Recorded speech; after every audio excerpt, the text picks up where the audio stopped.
Happy lunch hour, gang.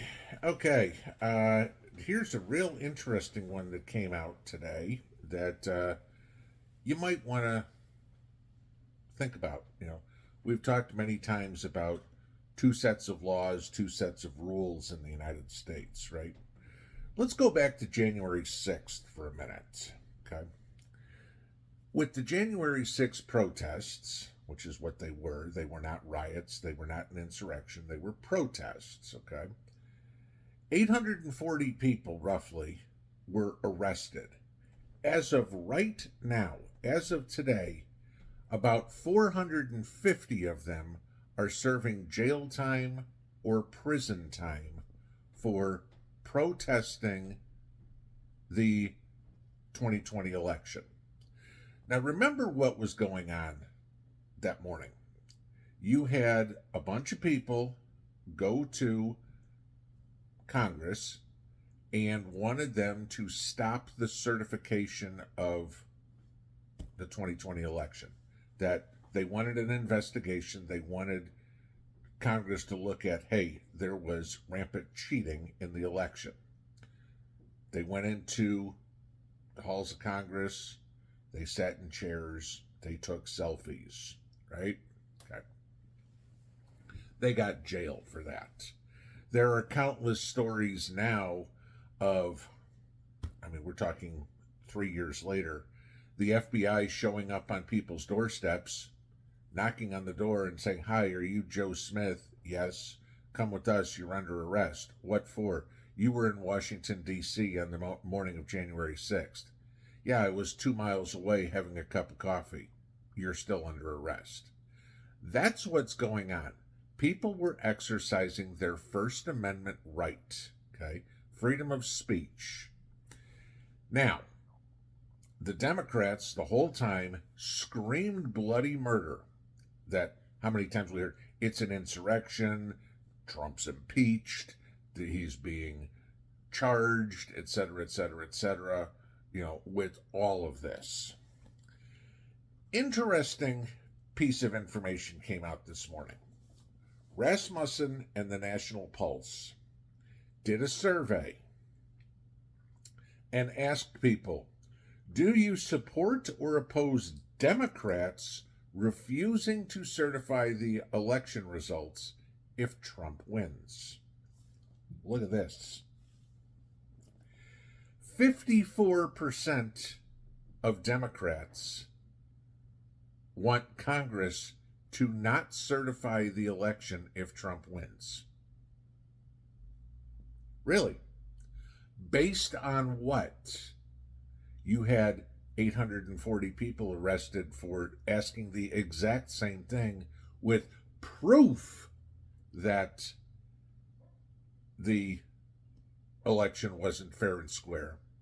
But here, on feelings, more than half of Democrats believe that the election shouldn't be certified because they don't like Trump's mean tweets. Okay. I want to know this. How many of these people are going to go to jail? What are the Democrats going to do on November 6th, if you will, the day after the election? Are they going to storm the House of Congress? Hell, Chuck Schumer and Nancy Pelosi, well, Hakeem Jeffries, but, Nancy's puppet, will probably open the doors for them. Come on in. Okay. The interesting part is you actually have about 16% of Republicans who are saying, don't certify the election.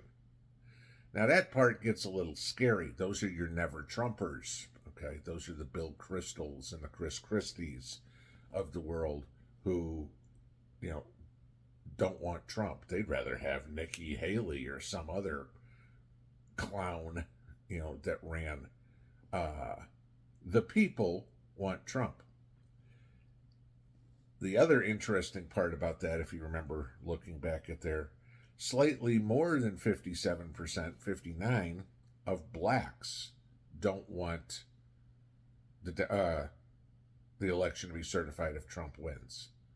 And again, I go back to Please, black community, tell me what the Democrats have ever done for you. You know, please understand the Democrats are the ones that pushed through Jim Crow. The Democrats are the ones that started the KKK. The Democrats are the ones that voted against the Civil Rights Act. And the Democrats are the ones that said, I'll have these N-words voting Democrat for the next 20 years or 200 years. Okay? The welfare state was created by a Democrat, Lyndon Johnson. Okay? It should amaze everybody that it's perfectly fine for the Democrats to cry if they don't win. They're already telling us that they're going to cry. Okay? But if somebody objects on the right to something that was blatantly crooked, oh my God, they all need to go to prison, right? But this gives you an idea of what to expect after November 5th. When Trump wins, I won't even say if, because, I mean, this is the way I look at it. It's, in a fair election, this is a foregone conclusion. I mean, the bigger question is, how close to 350 electoral votes does Trump get? I'm just going to give you this as an idea. I've said this many times. If Trump wins all the traditional red states, okay, he recovers Georgia, which it looks like he's going to, and takes Pennsylvania, it's over. Nobody cares about Wisconsin. Nobody cares about Michigan. Nobody even cares about Arizona. Okay, those combined would give Trump 270 electoral votes. Okay, what are they going to do? Well, you can guarantee that we're not going to know the night of November 5th. We're not going to know the night of November 6th. We might get lucky and know, like in Bush v. Gore, just before Christmas, okay, like it was in 2000, because you can guarantee that the lawsuits are going to come in fast and furious instantly in every swing state that Biden loses, which right now is every one of them. Okay. And then you can certainly expect true riots, not protests, okay? Mostly peaceful protests as buildings burn down. That's what you can expect. It's going to be interesting to see what the over-under is on murders on November 6th, if we have another mass shooting. Remember, I've told you before, FBI records in the 21st century, 91% of mass shooters have been Democrats. Okay. You don't think that that's what's going to happen? They're telling you right here, without any reason, just because they don't like the man, that they want Congress to not certify the election. I want you to think about that and prepare for your safety. You got 6 months, guys, till this election happens. Depending on where you live, you may be somewhere that your area is ruby red. I mean, that's me. I think it was 93% of my county voted for Trump in 2022. I'm not overly worried about the couple of hundred liberals that are in my county. They're not going to cause any problem. Okay. But if you live in Georgia, Pennsylvania, Michigan, Minnesota, Wisconsin, Arizona, Nevada,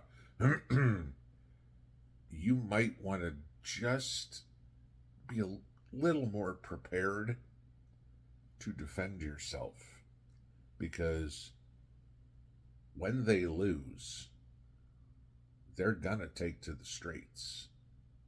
And just like it was in Kenosha, Wisconsin, not from the election, but the Kyle Rittenhouse deal, that's exactly what's going to happen. Are you prepared, not just physically, but mentally, to do what Kyle Rittenhouse did? You just may have to. Pinball out.